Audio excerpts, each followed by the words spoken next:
So I want to talk a little bit about how to shuffle your tarot cards properly. Now, there's a lot of different ways that people do this, and if you're just starting out, you're watching everybody do something different, and you're kind of trying to figure out what the right way is for you.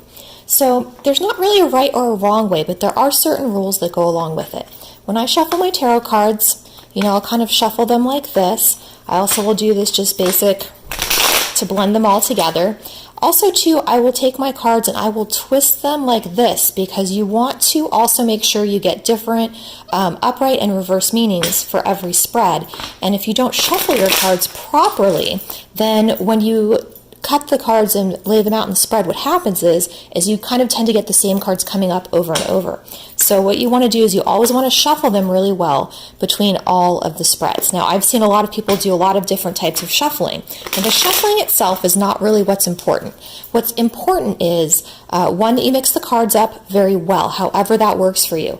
The second thing that's really important is when you are shuffling the cards to really think about the question that you want them to answer, right?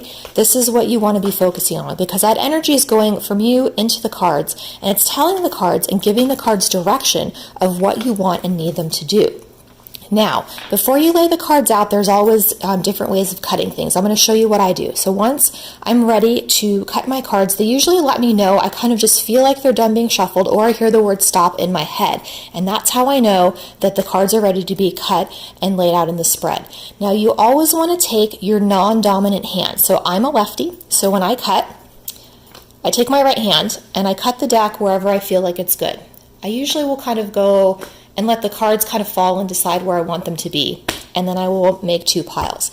Sometimes too, if you've had a reading from me, I will ask you to cut the cards. And depending on what message Spirit asks me to do, I will cut 2 or sometimes even 3 sections on the cards, right? So for this case, just to be easy, let's do 2. Now, if you guys are nosy like me when you do readings, I like all the extra information I can get. So what I do is once I cut the deck, I look at these 2 cards, and these 2 cards together tell a story of the overall umbrella energy of the meaning of the reading that you're doing. So if you are new and this seems overwhelming, this is not something that you need to add in, but like I said, I'm nosy, so I like to get a little bit of extra information. Now, the other important thing you're going to want to remember is that when you cut the cards, you need to put them back the correct way. So if you cut with your right hand and you go this way, you need to make sure that the cards go on top like this. I cannot tell you how many times I have seen, and even sometimes if I'm not careful, when I'm reading these cards and I put them back down, sometimes I'll want to put them back in the right order where they used to be, and that's not good because you need to actually cut the deck and not put it back to where it was. So you put the cards back here. Now, you can, from here, dole out any sort of reading that you want. We're just going to do a basic, simple 3-card spread right here. 1, 2, 3. And then this reading will tell the story of whatever the question is that we have asked, right? 1, 2, 3.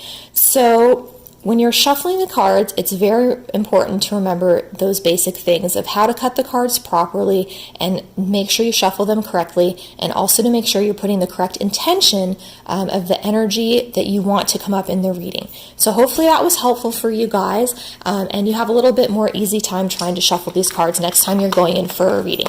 If you have any questions on this, please let me know. I know sometimes it can be confusing for people, or you have just really neat questions that are very specific to you. So please let me know because I want to help you guys. And until next time, thank you so much for watching and have an absolutely beautiful day.